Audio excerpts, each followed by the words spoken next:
Oh, that's good there, Fury. Ransom go right. Maybe just rolls it a bit tighter, but it still lands. There from Wilder. Good left hook as well from Wilder. Oh, it's gone down. It's gone down. He's gone down. Today's Top Boxing News.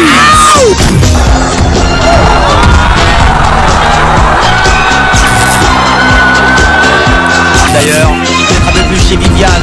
Et là, moi, il va se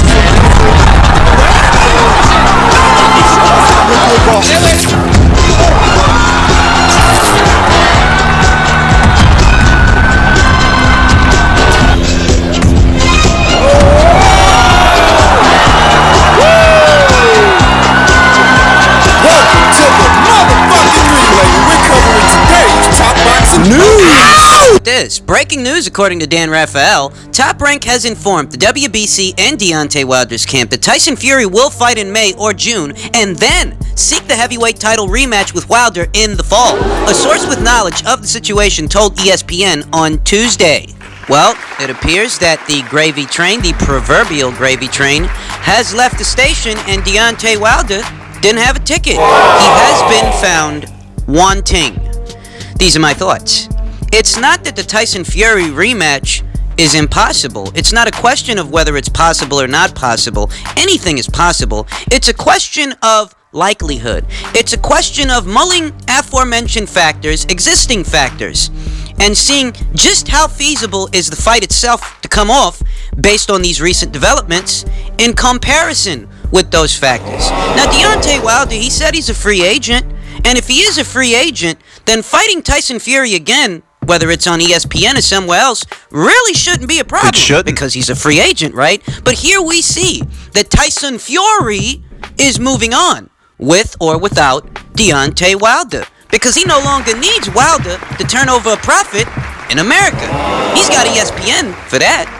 And this more or less denotes what I've been saying in my last couple of videos regarding this subject, that Deontay Wilder is no longer the top priority for Tyson Fury, because from where he's sitting, he may be looking at the situation and saying to himself that I stand to benefit more from fighting on ESPN, having a couple of interim fights there, than going into an immediate rematch with Deontay Wilder, which likely wouldn't do that many more buys than the first fight. I want you guys to look at all of this and pay attention. Let's cover another angle of this. Let's do that. While the rematch talks were looming, you know, before the news broke that Tyson Fury had leagued up with Bob Arum, with Top Rank, with ESPN, before any of that news broke, before there was even a whiff that there might be trouble in the waters, Deontay Wilder made it clear that he doesn't want to fight nobody else but Tyson Fury. And this is at a time when both Anthony Joshua and Eddie Hearn are going to the public, are going to the media and saying that they're willing to give him the things that he's wanted. They're willing to give him a percentage split. 35 to 40. They're willing to give him a 2-fight deal with Anthony Joshua in the event that Joshua wins and in the event that Anthony Joshua loses.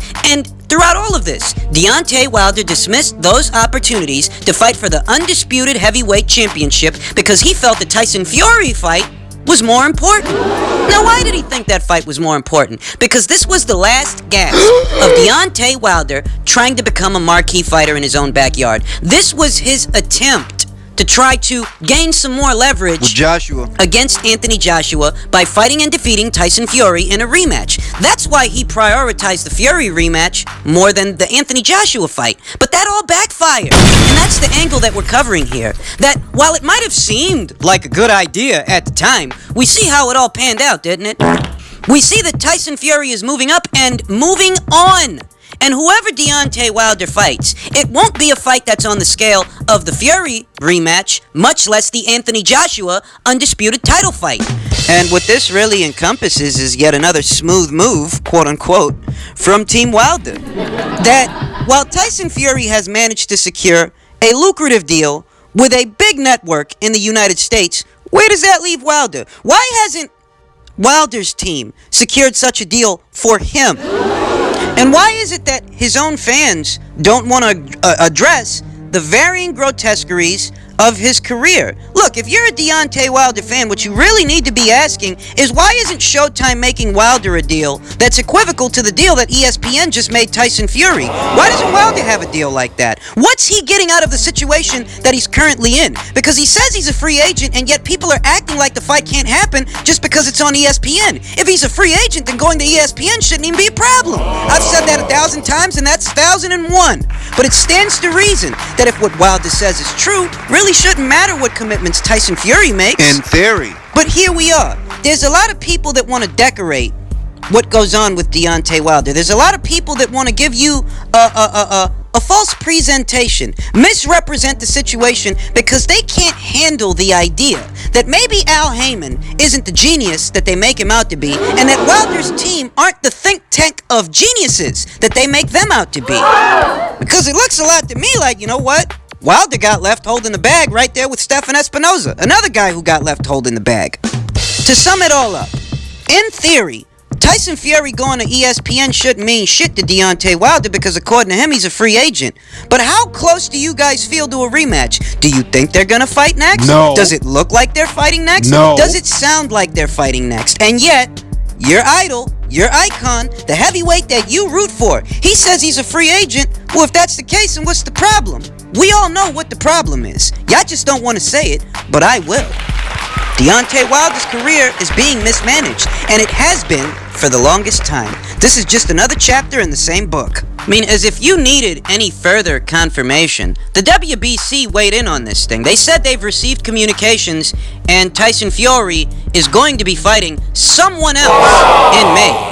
And the whole thing is strange to me. It's strange how different people can hear the same news and arrive at wildly different conclusions. There are people out there right now saying that Tyson Fury ducked Deontay Wilder by signing to ESPN and Top Rank. And I'm left scratching my head like, why should that even matter to Deontay Wilder when he just told you morons he's a free agent? You should be questioning whether or not he actually is a free agent, and if he is, why would that even be a problem? Nevertheless, there still are those people. There are those people in the YouTube boxing community that want to spin this and make it seem like, oh yeah, this is just Tyson Fury trying to avoid a Deontay Wilder rematch, when all it really is him signing a lucrative deal to make himself some money. Deontay Wilder shouldn't really even be affected by this, but we all know Wilder's a PBC guy, and the PBC don't actually want to have to work with that many people, let alone Top Rank. And that's due to the existing relationships that they have with certain networks. Networks like Showtime, networks like Fox. That while the PBC brand and the PBC banner might actually reap the benefit of those relationships with those networks, the same can't be said for their fighters. I mean, Deontay Wilder don't got to deal with Showtime the same way that Tyson Fury got to deal with ESPN. And yet he's limited, or at least he seems to be limited, to fighting on Showtime. So you've got all of the limitations without any of the benefits. Like I said in a previous video, everything has pros and cons. There are pros and cons to having a network deal, the same way there are pros and cons to being a free agent. And it seems like Wilder's got all of the cons with none of the pros. You say you're a free agent, you say there's no existing contract between you and Showtime, but it does seem a lot like you're limited to fighting for them. Because look at where, look at where things are right now. I'll tell you something. There are two ways that you really have to receive all this breaking news. There are two ways you have to receive it. That, one, in theory, at least in an ideal situation, Deontay Wilder should be completely unaffected by what commitments Tyson Fury decides to make to a promotional stable or to a network. That shouldn't affect Deontay Wilder and his ability to fight Tyson Fury in the slightest. It shouldn't, because Deontay Wilder said he's a free agent. That's the ideal, sensical way to look at it. But the real world way to look at it is, we know that the PBC doesn't want to deal with Top Rank. We know that the PBC doesn't want to deal with a lot of motherfuckers. And we also know that the PBC has relationships with networks. In spite of all their fighters calling themselves free agents, quite a few of them, quite a big number of them. In spite of that, that's what they're not. Maybe they don't have exclusivity contracts on paper to fight for certain networks, but that's very much what they do. In which case, Tyson Fury had to have known how striking this deal might have affected the Deontay Wilder rematch. And to Tyson Fury and Frank Warren, the benefit of fighting Wilder again wasn't big enough, wasn't important enough to impede a situation with ESPN, to impede a situation with Top Rank. Bottom line, to them, that's a better deal than doing a Dance with Wilder again. Why, you ask? Because the first fight really didn't make that much money. It was a mild success, like I said, but it didn't make that much money. And that's what I've been telling y'all motherfuckers. In other news, Anthony Joshua reacts to PED claims from Jarrell Miller. Jarrell Miller was quoted as saying, "Nobody could have put on 20 pounds between winning the Olympics and his first pro fight the way Joshua did without taking something. Impossible. We've busted our balls to get full testing for 10 weeks to make sure he's clean before June 1st. We've covered all the bases. If he's been taking performance-enhancing drugs, I couldn't care less now. I've studied him, his physique, his power, his stamina," Miller said. Since he won his titles, his body's slimmed down, and he's only really knocked out opponents who backed away. There's not the same strength and stamina. Klitschko pushed for testing. In what subjects did Vladimir and Vitaly get their PhDs? Sports medicine. Why do people who know everything about physics of the body want Joshua to test every other week? They pushed on that, but settled a bit to make the fight. Now, Anthony Joshua was quoted as saying, "I'm actually cutting weight now, so it would be pretty odd if I was doing anything. By the way, all the anti-drug programs I'm signed up to cost plenty too. I have to let them know where I'm going to be every day. I get random tested roughly twice a week round the year by VADA, the Voluntary Anti-Doping Association. I've been on that since 2012, and I pay $40,000 a fight to be tested by VADA 2 times a week, and nothing." Now, what immediately grabbed my attention about this article and about this entire fiasco is how Jarrell Miller is quoted as saying that he busted his butt to get VADA involved. And yet this is the same VADA that he didn't care to sign up for to maintain a rank via the WBC. I want you guys to listen to an interview conducted by Kugan Cassius and Jarrell Miller from back in October. You're not registered with VADA? No. For what reason is that? At the time, I had a dispute promotional contract, and I didn't get around to it.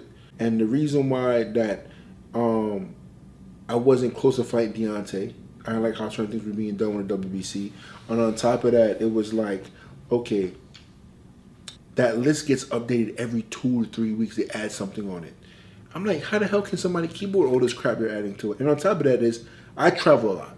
They want you to worry about you and everything you're doing. And if I miss them, God forbid, I own 3 companies. If I miss them now, I'm getting suspended because you couldn't figure out my whereabouts. So I have to communicate. It's like I have another wife. I don't want to be bothered with that crap. My thing is, I'm not fighting Deontay anytime soon right now. So I'm focused on my path right now. And I'm living in within my standards and my means of getting certain things done. I can't live for an organization that another way is bypassing everybody else and not respecting the fighter. But they want me to do this for them. You want me to make your organization look good, but you're not doing nothing for the fighters to make us look good. You know what I mean? So then I won't take it. Is it right now? It's like, man, I'm focused on my own thing right now. You know, I'm focused on my path of living healthy and clean, of course. And the reason that this interview conducted by the lovely Kugan Cassius, the reason this interview immediately came to mind is because where Jarrell Miller might look at Anthony Joshua's shift in weight, the fact that he's slimming down, where he might look at that as suspicious, some people might look at him allowing himself to be ejected from the WBC's rankings for not enrolling in VADA. Some people would look at that as suspicious. Some people would look at the reasons that he gave, Kugan Cassius, for not already being enrolled in VADA as quite suspicious and piss-poor excuses. I mean, think about what he said. Oh, because he's not fighting Deontay Wilder yet. So what? In order for you to maintain a rank so that you can get to Deontay Wilder, you still have to be enrolled. And he said that he's got 3 different companies and he was too busy. He was tied up. Well, Anthony Joshua is a bigger cash cow than you are. Yet he's found time to not only be enrolled in VADA, but UCAD as well. This is one of the only fighters I know that is enrolled in several anti-doping programs, and all of them come with out-of-pocket costs. But he did it. So if Anthony Joshua can find the time in his busy schedule to make sure that he's enrolled in an anti-doping program, surely you could as well, and yet you're claiming that you're too busy? Ladies and gentlemen, I'm not trying to cast an air of suspicion over Jarrell Miller so much as cross-comparing his own take on that same anti-doping agency that he claims he busted his ass to get. For this fight. I'm only comparing what he said before to what he's saying today. And I'll tell you that it's not very consistent, and some people might look at that as being suspicious. If we're seeing my take feel free to disagree. But if we're seeing that Anthony Joshua has been slimming down fight by fight since the Klitschko fight, it's likely because he and his team realized that he gassed in that fight, that he was carrying far too much muscle. And he got tired. And a little known fact about those big beefy muscles, those big delts, lats, pecs, traps, what have you. A little known fact about carrying that much muscle is it eats up extra oxygen. Costs energy. That can manifest itself in the 5th or the 6th round of a professional fight. And you don't want that to happen because at that point your energy reserves may be sapped from all the muscle you've been carrying around. So we see an active effort from Anthony Joshua to slim down fight by fight. I mean, this is something that his own handlers address, that they're going to try to bring him down a bit. So trying to use that to cast an air of suspicion over Anthony Joshua, who's enrolled in far more anti-doping programs than you are, it comes off as hollow, it comes off as hypocritical, given everything that Jarrell Miller had to say about VADA in October. Yet if we fast forward to February, Jarrell Miller is singing a different tune, a completely different tune. I mean, for anybody who saw that Coogan Cassius interview with Jarrell Miller from back in October, you'll know that he had quite a few choice words in regards to VADA and their ability to get the job done. Yet all of a sudden you're relying on them to keep the sport clean? You go back to that interview and you listen to what Jarrell Miller had to say about VADA and their role in the sport of boxing. How they justify their need in the sport by catching whoever they can, however they can. That they update their list every 2 weeks, and it's just too hard for him to keep up with that, whereas Anthony Joshua keeps up with it just fine, and he's a bigger cash cow than you are. So that's really no excuse. It's not. I mean, how do you go from criticizing this entire organization to the point where you don't even feel that you need to be enrolled with them so that you can turn right around a couple of months later and say that you busted your butt to get them involved? They were already involved in Anthony Joshua's career. They were already involved with him and have been for some time. It's you that has been the odd man out in regards to VADA. So hearing these comments, it came as quite a shock, at least to me. That's what grabbed my attention about the article. That I guess Jarrell Miller has had a change of heart, a change of opinion when it comes to VADA. Maybe that's just the way it looks on the surface, and maybe what it really is there's another anti-doping program associated with the Alphabets that's not as well known as the Clean Boxing program. That's the WBC's program. There's another program just like it that's also co-run by VADA, and it's called the Fair Boxing program, which is in association with the WBA. And maybe the only reason there even is any anti-doping agencies involved in this fight isn't so much because of you, But Joshua. but Anthony Joshua himself. I mean, after all, he is the A-side, right? And he is the reigning champion. He's the one stipulating all the terms that this contest is going to be fought under, not you. Maybe that's the real reason that you're actually forced this time to deal with VADA, whereas every fight up until this point, you haven't had to. Because I'll tell you, not that long ago, you didn't have a high opinion of them. And that's a fact, Jack.